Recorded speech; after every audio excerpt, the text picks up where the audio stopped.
জামায়াতের আমির জনাব তারেক রহমানকে বিতর্কে আহ্বান জানিয়েছেন।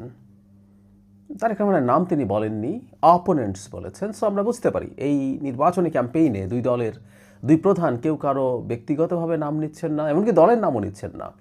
এটাকে আমি একটা সৌজন্য বলেই মনে করি।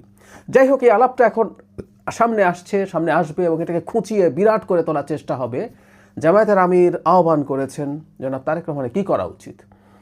তিনি যদি সেটা ডিক্লাইন করেন, আমি মনে করি এটা যে ডিক্লাইন করতে হবে সেটা জনাব তারেক রহমান জানেন। কেন ডিক্লাইন করতে হবে সেই জায়গায় আসছি। এটাকে নিয়েও জল ঘোলা করার চেষ্টা হতে পারে, তাই অগ্রিম কয়েকটা কথা বলে রাখা জরুরি। এই আহ্বানে কি জনাব তারেক রহমানের সাড়া দেওয়া উচিত? তারও আগে বলি, হ্যাঁ, এই ধরনের বিতর্কের চর্চা আছে। আমেরিকার প্রেসিডেন্সিয়াল ডিবেট আমরা দেখেছি, এবং অনেক দেশে যেখানে পার্লামেন্টারি সিস্টেম আছে সেখানেও টেন্টেটিভ যিনি প্রধানমন্ত্রী হতে পারেন তিনি তারা ডিবেটে আসেন। মানে পার্লামেন্টারি সিস্টেমের ব্যাপারটা একটু আলাদা একটা কারণে। সেটা হচ্ছে প্রেসিডেন্সিয়াল ডিবেটে কারা কারা প্রেসিডেন্ট নির্বাচন করছেন এটা নিশ্চিত থাকে।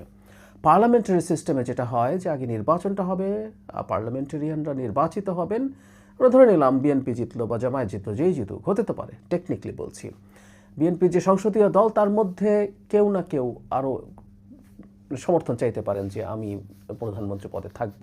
সেই কারণে এটা সবসময় যে শতভাগ নিশ্চিত থাকে তা না। তারপরও দলের প্রধানরা ডিবেট করেন, আমরা ব্রিটেনে দেখেছি এটা হয়। এখন জনাব তারেক রহমানের কি এই প্রস্তাব গ্রহণ করা উচিত কিনা? উত্তর হচ্ছে কোনোভাবেই না। মানে জনাব তারেক রহমান শফিকুর রহমানের সাথে একই স্টেজে ডিবেট করবেন। জনাব শফিকুর রহমানকে সে জায়গাটা দিয়ে দেবেন যে তিনি তারেক রহমানের যোগ্য অপোনেন্ট। কোনোভাবেই সেটা হয়েছে বলে আমি মনে করি না। ইনফ্যাক্ট এইবার এই নির্বাচনে জামায়াতে যে রেজাল্টই হোক না কেন, আমি মনে করি অনেকে যে ভয় পাচ্ছেন, যা ভাবছেন তার চেয়ে অনেক খারাপ ফলাফল তারা করবে। কিন্তু জামায়াত অলরেডি নিজকে এই নির্বাচনে অন্তত বিএনপির প্রতিপক্ষ বা প্রতিদ্বন্দ্বী হিসাবে প্রতিষ্ঠিত করে ফেলেছে। এটাই তাদের বিরাট অর্জন। আওয়ামী লীগ থাকলে জামাত এই জায়গায় কোনোভাবেই যেতে পারতো না। আওয়ামী লীগকে নিষিদ্ধ করার পেছনে এই রাজনীতিটাও খুব সিরিয়াসলি ছিল বলে আমি বিশ্বাস করি। আওয়ামী লীগ থাকলে, আমি আবারও বলছি, লড়াই বিএনপি আওয়ামী লীগের মধ্যেই আলোচনা বেশি হতো, জামাত সেখানে খুব বড় ফ্যাক্টর থাকতো না। কিন্তু অলরেডি তারা সেটা দল হিসাবে অর্জন করেছে, যদিও ভীষণ ভীষণ দুর্বল। এই ভীষণ দুর্বলতার কারণেই আমিরের সাথে ডিবেট করে তাকে জাতে তোলার কোনো দরকার জনাব তারেক রহমানের আছে বলে আমি মনে করি। এটা তিনি নিজেও খুব ভালোভাবেই বুঝবেন। আমরা যে কথাটা ধারণা করছিলাম, যেটা বলছিলাম, এটাকে কেন্দ্র করে কেউ কেউ বলার চেষ্টা করবেন যে তারেক রহমান যথেষ্ট যোগ্য নন, যথেষ্ট কনফিডেন্ট নন, সেই কারণেই তিনি শফিকুর রহমানের সাথে ডিবেট করছেন না, তিনি ভয় পেয়েছেন তাই যাননি। আমরা আগে থেকেই জানি এই কথাগুলো বলা হবে। সে কারণে আমাদের একটু বলে রাখা দরকার যে কাউকে ওই প্ল্যাটফর্মটা দেওয়ার কোনো দরকার নেই, সেই জায়গাটা দেওয়ার দরকার নেই। আর ডিবেট হলে কি হতে পারে আমরা সেটাও খুব ভালো মতো বুঝতে পারছি। উনি পলিসির ডিবেটের কথা বলছেন, আমরা পলিসি দেখছি, জামাতের পলিসি কী আছে বা বিএনপির পলিসি কী আছে, তারেক রহমান সেটাকে কীভাবে প্রেজেন্ট করছেন।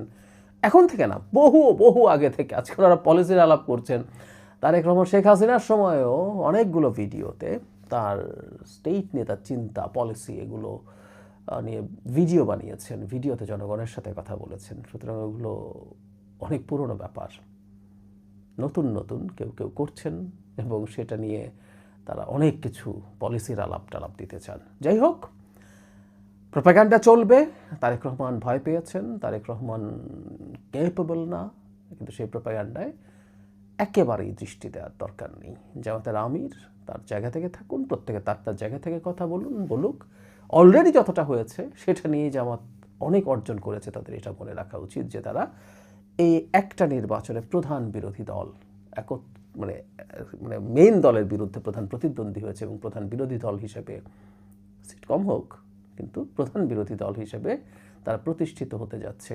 এটাই অনেক কিছু। এটা নিয়ে তারা বহু বছর রাজনীতি করতে পারবে। কারণ বাই এনি চান্স কোর্ট যদি আওয়ামী লীগকে দোষী না পায়, আমরা আইসিটিতে কিন্তু আওয়ামী লীগকে আমরা বিচার করার কথা বলছি, মানবতা বিরোধী অপরাধে তারা দল হিসাবে জড়িত ছিল কিনা সেই আলাপটা করছি, আমরা সেটা দেখতে চাইব। কোর্ট যদি দেখে তারা জড়িত ছিল না, আমি তাত্ত্বিকভাবে বলছি,